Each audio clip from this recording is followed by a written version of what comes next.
যোৱাকালি কংগ্ৰেছ দলৰ এজন সাংসদে এই এলিভেটেড কৰিডৰক বিৰোধিতা কৰিছে।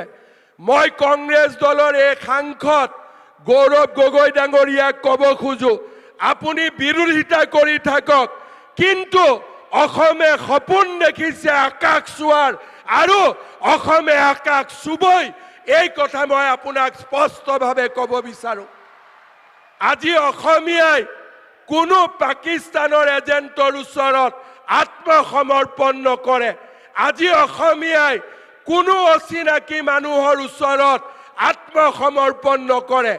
অসমীয়াই অচিনাকি মানুহৰ মাটি উচ্ছেদ কৰি বটদ্ৰৱা থানত শংকৰদেৱৰ আবিৰ্ভাৱ ক্ষেত্ৰ নিৰ্মাণ কৰিছে। কাজিৰঙাত আজি অচিনাকি মানুহক উচ্ছেদ কৰি আমি এলিভেটেড কৰিডৰ নিৰ্মাণ কৰিম।